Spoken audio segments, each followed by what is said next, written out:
16 വയസ്സുകാരിയായിട്ടുള്ള കുട്ടിയെ കല്യാണം കഴിക്കാൻ എം വി ഗോവിന്ദന് ആരാ അധികാരം കൊടുത്തത്? വി ശിവൻകുട്ടിക്ക് ഒരു 16-കാരി കുട്ടിയെ പിടിച്ച് കണ്ടവന് കെട്ടിക്കൊടുക്കാൻ ആരാ അധികാരം കൊടുത്തത്?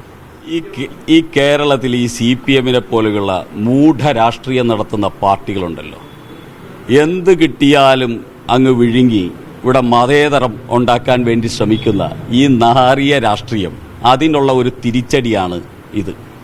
ഇതെന്തിനു വേണ്ടിയാണ് ഈ ഒരു രീതി ഇവിടെ അവലംബിച്ചത്? ഇത് ആരെ സംരക്ഷിക്കാനാണ്?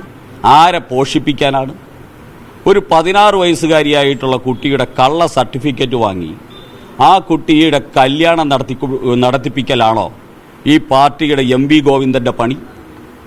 ഇവിടുത്തെ വിദ്യാഭ്യാസ വകുപ്പ് മന്ത്രി ശിവൻകുട്ടിയുടെ പണി 16 വയസ്സുകാരുടെ കല്യാണം നടത്തി കൊടുക്കലാണോ? ഇവിടെ മാർക്സിസ്റ്റ് പാർട്ടിയുടെ MP A റഹീമിൻ്റെ പണി ഇതാണോ? ഇവർക്ക് വേറെ പണിയൊന്നുമില്ലേ? അപ്പോൾ ഇതൊരു ഗൂഢാലോചനയായിരുന്നു. ആ ഗൂഢാലോചനയാണ് ഇന്ന് പിടിക്കപ്പെട്ടിരിക്കുന്നത്. ആ ഗൂഢാലോചനയിൽ എം വി ഗോവിന്ദനും അതോടൊപ്പം തന്നെ വി ശിവൻകുട്ടിയും A റഹീമും പങ്കാളിയാണ്. ആ പങ്കാളിയായിരിക്കുന്ന ഇവരെ ആ ഗൂഢാലോചനയിൽ കേസിൽ പ്രതിയായി SC/ST അട്രോസിറ്റി നിയമപ്രകാരവും ക്രിമിനൽ കോൺസ്പിറസി നിയമപ്രകാരവും എം വി ഗോവിന്ദനും വി ശിവൻകുട്ടിയും A റഹീമും പ്രതിയായിട്ട് ജയിലിൽ കിടക്കാൻ യോഗ്യരായിരിക്കുകയാണ് ഇന്ത്യൻ ശിക്ഷാ നിയമപ്രകാരം. ഇന്ത്യൻ ശിക്ഷാ നിയമം എം വി ഗോവിന്ദനും S സുരേഷിനും അതോടൊപ്പം തന്നെ ഈ നാട്ടിലെ എല്ലാവർക്കും ഒരേ നിയമം തന്നെയാണ്. ആ നിയമത്തിൻ്റെ അടിസ്ഥാനത്തിലുള്ള കാര്യങ്ങളാണ് നടക്കുക. നിയമത്തിൻ്റെ വഴിക്ക് പോകും. ആ നിയമത്തിൻ്റെ വഴിക്ക് പോയാൽ ഇവരെല്ലാവരും ജയിലിൽ കിടക്കാൻ തക്ക കുറ്റം ചെയ്തിട്ടുണ്ട് ഈ കോൺസ്പിറസിയുടെ പേരിൽ എന്നുള്ളതാണ് വസ്തുത.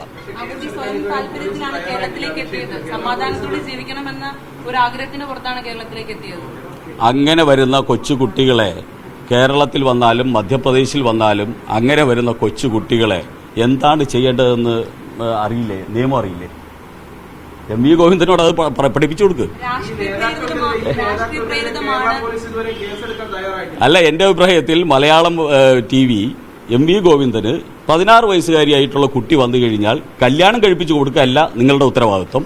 ആ കുട്ടിയെ സുരക്ഷിതമായി രക്ഷിതാക്കളുടെ കയ്യിൽ എത്തിച്ചു കൊടുക്കലാണ് ഒരു സാമാന്യ ബോധമുള്ള പൗരൻ ചെയ്യേണ്ടതെന്ന് എം വി ഗോവിന്ദനോട് പറഞ്ഞു കൊടുക്കുക.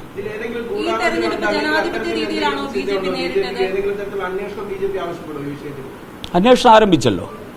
അന്വേഷണം ആരംഭിച്ചു. ഇതിന്റെ ഗൂഢാലോചനയിൽ പങ്കാളിയായിട്ടുള്ളവർ ഉൾപ്പെടെ നിയമത്തിന്റെ മുമ്പിൽ വരണം. ആ രീതിയിലുള്ള അന്വേഷണം പോകണമെന്നാണ് BJPയുടെ ആവശ്യം.